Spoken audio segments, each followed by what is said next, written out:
Game number 3. X7 are 2-0 up in this best of 5. They are one Nexus away from 3-0ing the NLC Summer 2022 Grand Finals and moving on to the European Masters in the most dominating tournament run we've seen in the playoffs I have seen in an incredibly long time. So, Dusty here are completely backs against the wall. Yeah. And you can tell by them resulting to pure comfort champions. It's like, screw the team comp, we're going full comfort, boys. Now, if we go all the way back to Dusty's history, the fact that they're even in the finals right now is such a huge success for them, a big success story. Dusty had traditionally found themselves in relegations, scraping their way back into the NLC season after season after season, only to get in 2022 spring in 3rd place, only losing to Bifrost, and just about that not making EU Masters, to then finish 1st in regular split in summer with a complete roster swap from spring, and now sitting in the grand finals. So yes, historically for Dusty, this is one of the biggest successes for the organization's history. Yeah. And the team and the players should be proud for even getting this far. And also to mention, they are the only Icelandic team we've got here at the NLC. So for Iceland, it's amazing to see them have a team make it to the finals. Now, you know, we all want it.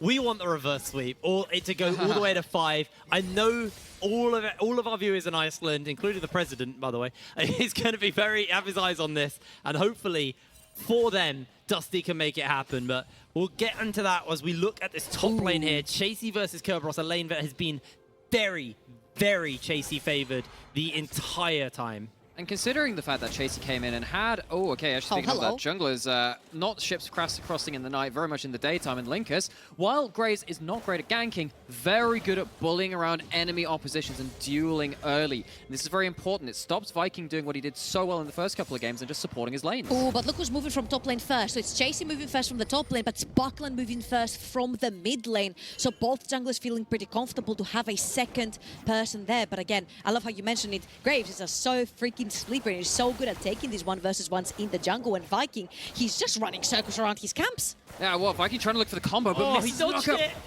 Linkus got the red buff, got the blue buff, he's got the sustain. Smite. The Vision of Empire comes down, the smite from Linkus is going to be there, but Chasey's popped the ghost and Viking's going to flash away. Linkus flashes forward, burst blood to Viking. Backland flashes in with the chains, the Sigil of Malice, double buffs to LeBlanc, baby. But now Tempt is going to chase him down, throws out the hand of Palpatine and locks him down. Backland has nowhere to go, no one to run to, as he is going to be caught on his lonesome, but Tempt is going low! Oh my word, Backland!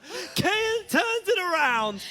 That's what we talked about, how important it is for these players from the sort of Dusty to be on comfort picks. Linkus on his Graves, bullying around Viking the entire time in his jungle, dodging the flag and drag. But I feel here there's a little bit of a miscommunication, because we said Backland was moving first for Dusty, but Linkus has been betrayed by both of his solo laners right here and ends up dying.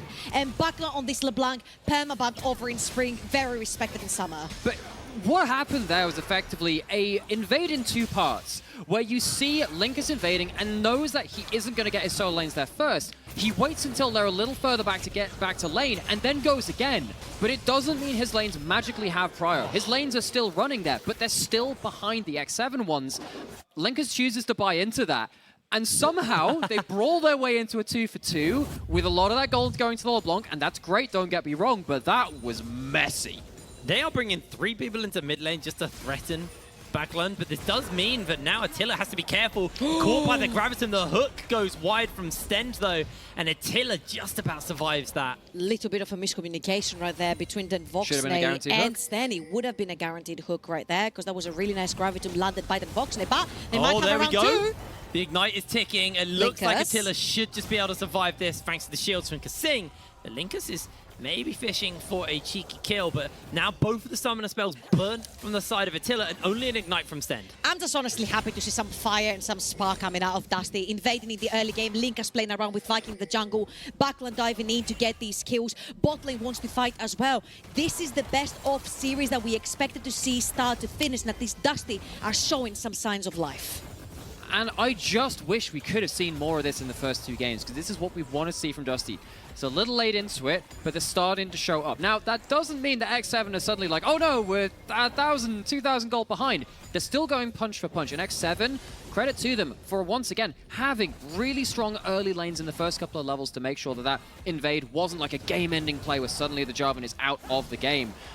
But due to that trade in the bot lane though from the Voxney stand means Viking has to soak up the pressure down bot, which means he's sowing on the map. And when you sow on the map versus Graves, Graves is going to invade your opposite quadrant of the jungle. Of course, unluckily for Linkas, there's only a Gromp, but the Wolves will be spawning real quickly, so he can very quickly grab the Gromp and potentially play around Den Voxney. Well, they throw the ignite down, but the lantern was there, so it was pretty much guaranteed Den Voxney was going to get away. He steals a plate and everything, so Den very happy with that one as Linkas now going to get 2 camps here, although Viking may try and stop him. Flags, drags over the wall, sees there's a Graves in his jungle, and is actually going to not lose a single bit of that camp, so just gets a bit of a leash as Linkas now moving towards the top side. Maybe Chasey under some threat here. I think he might be going towards his golems. Yeah, I think he's just there to just make sure that Chasey isn't all in, because Kerberos was just out of mana, right? And maybe if you kill another, well, you get level 6, right? Look, this is out of mana on Darius. See if you can bait them in.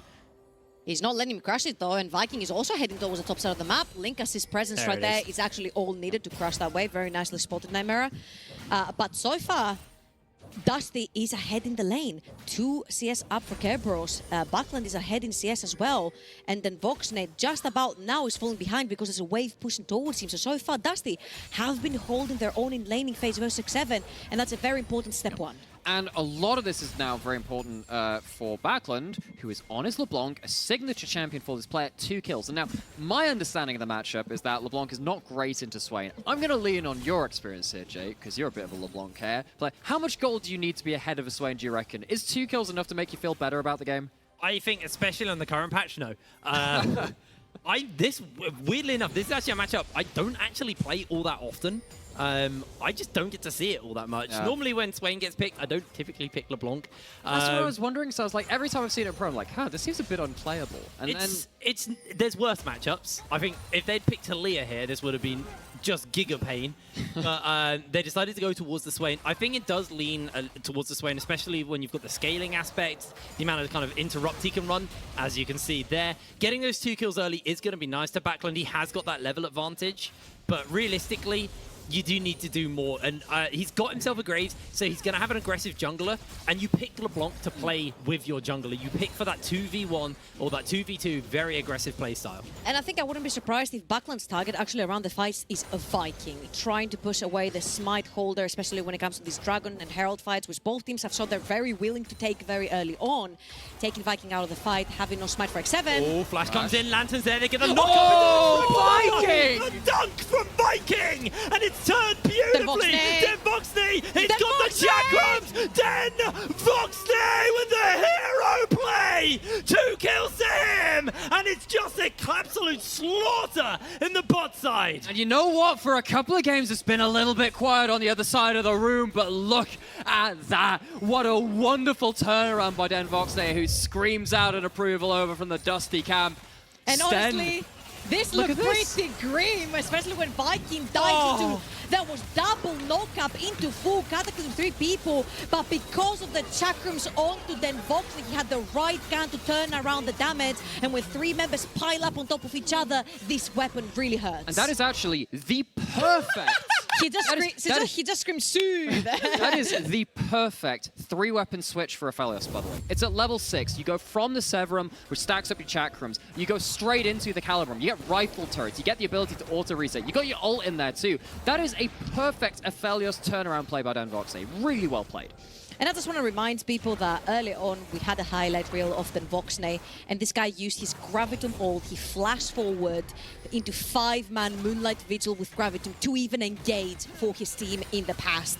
So If there's anyone who's gonna take Dusty on their back when they're feeling down, that is then Voxney. He tried in game 2, wasn't quite possible. I think here, Aphelios is more of his style of champion to do the carrying with, and so far, Oh my word. he hasn't been disappointing. Until it just loses so much health. It's rifle turrets. It gives you effectively free auto attacks and double the range that you're normally there, and that could be such an important weapon combo to check as the game goes on. Now, he doesn't have that weapon combo now for another minute or so until he can recycle his weapons. Azator was particularly good in the NLC in spring. Talking us through the Ghost. 1v1. He's running it down. He goes in for the flash, but a great riposte on that cripple there from Curb. Means he's not going to be able to find the kill, but both Ghosts going, and abilities coming up fairly soon. Curb might just try and find the re-engage. But the thing is, when you have wasted your Ghost onto Darius, he becomes a very mobile champion, and Chasey has his ult up and available. Well, Chasey's thrown down a grand challenge as well, and he's dodging everything. Curb knows he's in trouble, but he is able to actually time that out and survive the fight. So Curb, even though that could have gone worse, definitely going okay for him right now. And a big thing to note, look at the CS between these two. This is the first Much time more competitive. at 10 minutes where we have seen them tied up. Very, very comfortable on that. Yes, there's 2 assists to Chasey. Oh, and Viking? actually, Viking is coming in on the bot side, but Linkus is Linkus has there. also spotted him out. They throw down everything. The my Moonlight God. Vigil's there. And Stend is able to help finish up Kasing as he is deleted in the bot lane. And this is the first game we've seen from X7 in a long time, not just this series, where it isn't just Oh, here we go. those lanes. See what's happening in mid lane now. He lands those chains. It could be big, but the pop's going to come forward, and Backland now actually losing out pretty hard here. The Vision of Empire is going to lock him down, and Tempt is going low. He's got Backland is looking for the turnaround. Tempt's still got a little bit more to go. Time's out on the ultimate. Backland has flash, but he's not feeling the chase. The level up comes in, and mid lane, nobody dies. And we haven't necessarily been seeing this a lot, but the fact that Backland is up 10 CS, that's because he has been doing this to tempt the entire laning phase. He has used these 2 items, got the Lost Chapter, get perma-shoving and perma-poking that Swain out of lane, where you force him to use his ultimate to push the lane and then back off, and that has allowed Backland to get that 10 CS gold lead in the mid lane. And I know we'd all love to see a couple more games of League of Legends today if they would present themselves. But I'm going to go just and put something on the table here. Uh-oh. X7 are very, very good at staying Full in stop. games. Oh, okay. At just staying in the game. They don't give you those easy fights. Talked about it a little bit in the Katarina game, right? Where there's like, look, you're not going to get that free engage. In this game, Dusty still need to somehow close out against everyone. Well, then it's not even going to be that crazy lead just yet. They find themselves at an advantage one of the first times this series. X7, we get to showcase now, or see them showcase rather, what they can do when they're on the back foot. And it's the first time that all 3 lanes are individually better than X7. Kebros holding his own, Buckland bowling around Temp. Then Voxney and Stend have made fantastic engages 2 versus 2 to get that Aphelios ahead. And Aphelios that has an entire Gale Force into a bunch of small items on the side of X7. They might look to even dive here. I think they're just going to look to take down this tower as well. Backland waiting around. They've obviously got the perfect guns to finish this up, and the tower will fall. Backland threatening jumping in, but he's not actually going to pull that trigger. Does need to be a little bit careful here. The flag and drag could catch him out. He does have his mimic up though, so can get that double distortion off to safety. And I think the big thing that I want to kind of carry on from your point, Trouble, is Dusty. Now it's them playing their game. I think that's the big thing. Versus the previous games where it felt like they were playing into X7, he actually takes the turn around and looks to catch out as Linkus. Eats the claw. Temp's going low. Temp might go down. He's able to survive. No! Then Voxney comes in with the hero play, and he is able to secure another one for his team. Dusty are coming alive in game number 3. And Buckland on that LeBlanc is just the next level on confidence, baby. Getting dunked down in 2 games back-to-back and getting your champion and having this performance must be lifting the spirits up. And they've had 2 games now of trying to play skirmish-heavy champions in a teamfight style. They were struggling to find their engages, struggling to fight early. They go into comfort. It's not exactly as easy to play around as something like the Camille's extended engage, some heavy ganking jungler, and they do not give a monkeys. They're just fighting their hearts out in game 3. So again, you see that Backland right here is using his item advantage. He has the Ludens, he gets to push the wave in, and he actually starts trading into Temp. Temp overextends, and Linkus is there to punish that. But look at Backland. He will use his W back when Viking dives in and flash the Cataclysm. Insane reflex from the Dusty mid laner. And something that Hipper and you were saying earlier is you play LeBlanc to queue up with your aggressive jungler to make those big plays. As soon as I saw that flip back with Linkus on the same screen, I was like, oh, it is on. And what a play it was. And if LeBlanc uses her W or her R as a distortion to get away safely, there's always that possibility that she will ping back once you've used all your abilities. Backline understood that, Backline recognized that, and Tempt was punished for it. He understood really the smart. assignment. Yes, absolutely, 100%. Passed it with flying colors there, and Dusty, they're doing a great job in this game number 3. We are 15 minutes in. The gold lead, 4,000 in their favor. Curb needs to be a little bit careful here. Does actually catch out to Temp, but the slows are starting to really cause a problem for him. The Lantern comes in as the Grand Challenge is thrown down, and that's 2 ultimates used there from X7. Curb actually only has to pop his Ghost. And actually, that was Chase's Ghost and Teleport used in this fight with only 1 minute on the clock for the next Dragon, which means you're going to need Chasey at the bottom of the map so he is able to join in the fight. But Temp doesn't have Teleport available to him either. So tops of the map could be open for grabs for Dusty. Does have to be careful, but Chasey just going to get a little bit of punishment thrown down as looks like Dusty just going to let it clear away. Backline has that distortion available. And Rift Herald is actually going to get started up. It looks like with this Dragon not up for another 40 seconds. Dusty actually comes with the dunk! Bye-bye, Tempt! Kerberos catches Tempt shopping. He's not paying attention at that point and goes down. And X7, they are the ones that look lost in this game. When it comes to this mid-game, Dusty have been winning the fights. They've been pushing in. They've been looking around the edges for poke. And X7 are caught flat-footed.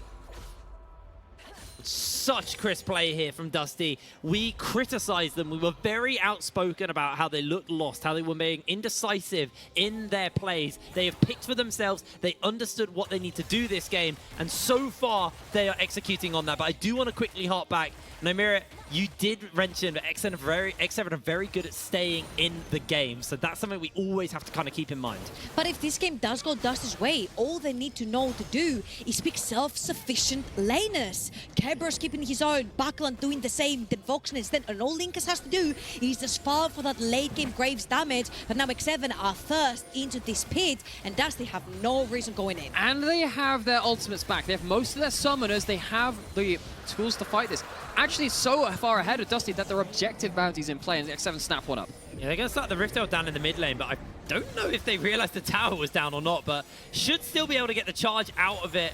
Viking not going to be able to run the interruption. Then Voxney gets the Lantern away. Charge goes down, but in comes Kasing. Instantly slowed down. Midnight Vigil lands onto 2. They do catch out to Sten. Sten's low HP. Kasing is deleted as they do get the dunk out from Curb. Tempt is low, and look at the chakrams on Den Voxney. Gets pulled back, but the Lantern's there. Backland chases for a little bit more. Attila's going incredibly low. The clone's going to tank up a fair amount as the tower's just about to go down. Then Voxney able to finish it up. He's got murder guns, so X7 have to move away. And I heard that chat was talking about Stand only being able to play Nautilus because his thresh play in this particular skirmish in the mid lane was absolutely monumental. The second Kasing went in through the wall, that Flay kept his Aphelios alive. And you know what? We've seen some very close Aphelios performances in the rest of this playoffs when you see the Aphelios trying to play around their weapon combos, trying to play around these big moments.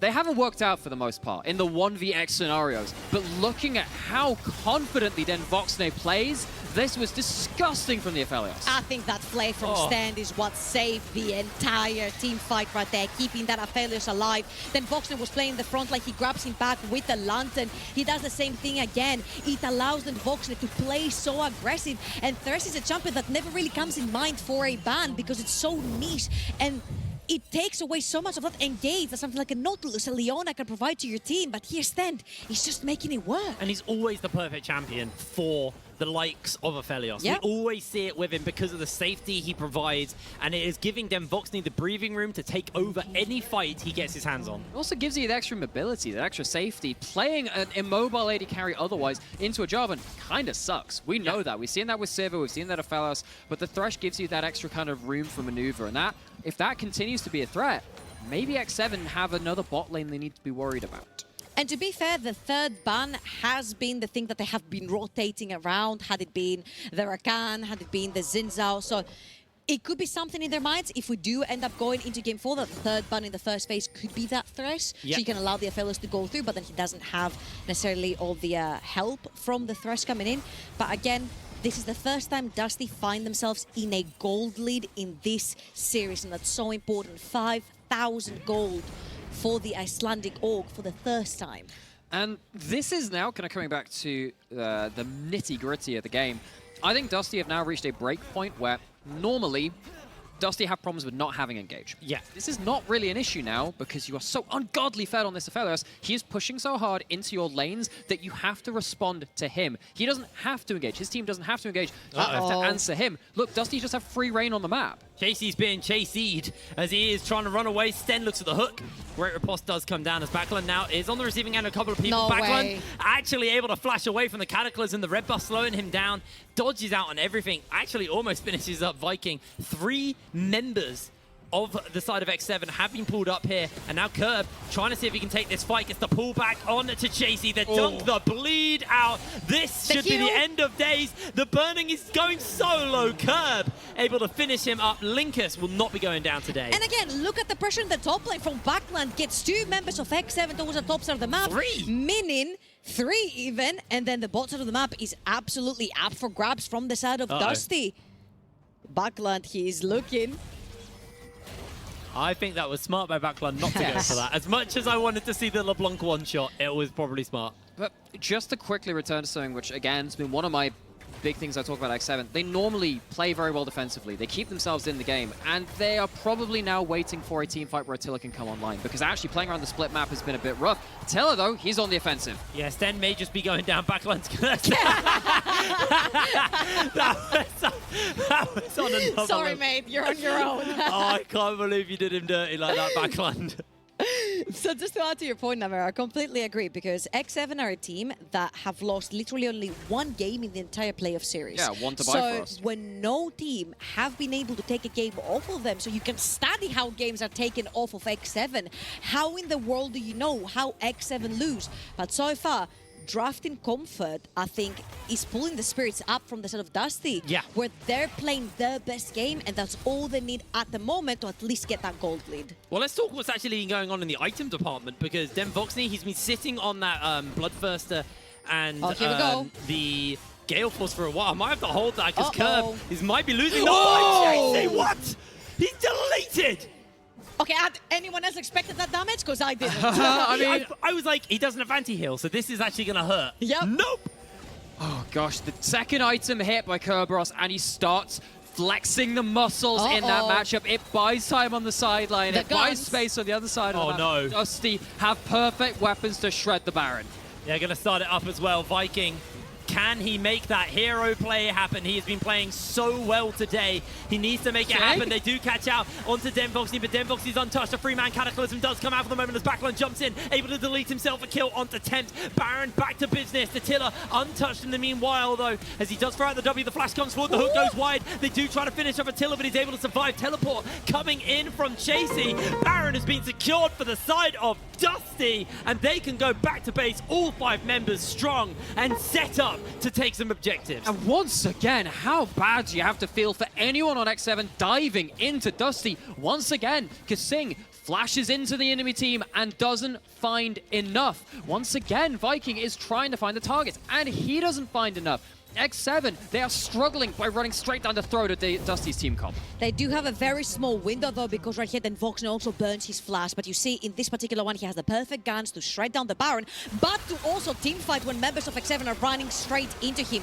So even though the charm, does land from the Rakan, you see that how he's untouched in the backline, because the only member that can beat their backline is dead, and that's Chasey on the Fiora. And this is the real problem when Dusty's team comp, when they get so far ahead that they force you to coming into them. Yeah. And that's what we're seeing in this game. Dusty, they perform well in the early game. It's through lanes, it's through skirmishes, it's through individual plays, and just being comfortable to play aggressively. And that forces X7 into a really bad spot. It's lovely seeing the Dusty green room. Every time we cut to them in the last 2 games, it was a bunch of very sad people. But it looks like they may continue happy clapping away there because Chasey has been caught, able to block away on the Q and actually get the slow off onto Curb, but Stend is over the wall and Chasey might be in trouble. The flash hook from Stend.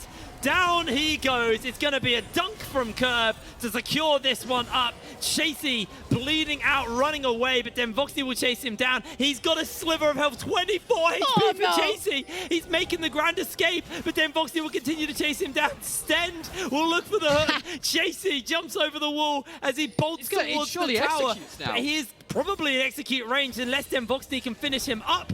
Can't find the Q, can't find the finish up. Chasey goes down for a 3rd time, but this time no one gets any goals. Very well played from Chasey right there. And I'm like, during this whole thing where Dusty are very preoccupied with chasing Chasey around the map to trying to get the kill, what does X7 get for it? And the answer is not necessarily much. You see that X7 are now stuck between a wall and a hard place where they do not have the engage that they want, and even if they do, they can't get deep enough in the back line. Linkers has to flash away. Vikings caught up by the chains. Oh my word, the ignite is enough to finish him up, but backline will go down. Kasing is the one to secure the shutdown though, so a lot of gold given over to the support. And Dusty now bringing in the rest of the crew. Denvoxny, Infernum, and Gravitum in his pocket. Baron buff on his team. Chase and they are looking to get themselves onto this tower, into the base of X7. They don't want to be 3-0'd. They want to put a performance on here. They want to try and turn this around. Inhibitor will go down here to Dusty. They use the Baron buff effectively. Chasey dodges away on the hook. Does eat a cheeky flay though, and I think Dusty are just going to back away. And when their backs are against the wall, the plucky Icelandic organization has bared its teeth. This is the team which was permanently in relegations, bottom of the table, no real prospects beyond that, but they have made it to finals and they are not leaving early. And you'll see again, they find the picks and they use the numbers advantage on the map. And even though Backland does die and that does hinder a little bit the KDA, he did his job right there. He took Viking out of the map, which means there's no flag and drag, there's no cataclysm, which means then Voxny can get to play further forward to get this inhibitor down. And that has been the case. And now you'll see Dusty moving towards the bot side of the map. Only mid and bot remain for them, and they're setting up their vision on the bot quadrant for jungle. It's crazy as well because Curb has always been the one with a large level deficit, a large CS deficit. It's the Darius, this time he has turned it around. This Darius has been such a problem. Attila is low, backline not going to be able to finish him up. He's too much to get in range. And Tiller is able to escape scot-free for now, but Dusty rotating everyone down to the bot side. I'm just saying, man, it's Kerberos on his picks. 100% win rate with his niche picks in playoffs. It wasn't a miracle that he pulled it back versus XL when he picked the Darius, and right here he's putting up a heck of a performance on it. He's putting an absolutely phenomenal showing here. And him and the rest of the team, Backland on the LeBlanc. He is now comfortably far enough ahead of this Swain, but he can actually be a real threat.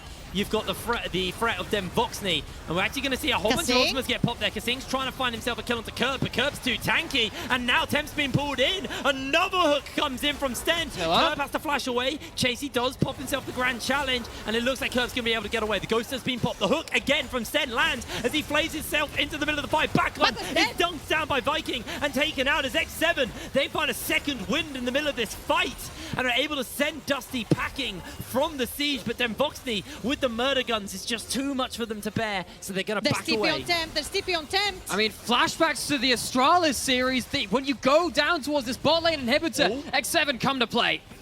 They have to deal with their base, though. The minions are just doing so much damage to the tower. They're not going to see Dusty commit any further, although Denvoxny is threatening it. There was the perfect ward on the right side of your screens right there for Temp to actually TP and potentially catch people off guard from the side of Dusty that you mentioned very well right there, Heat Brain. There were so many minions running into that X7 base that Temp actually had to sit back and clear.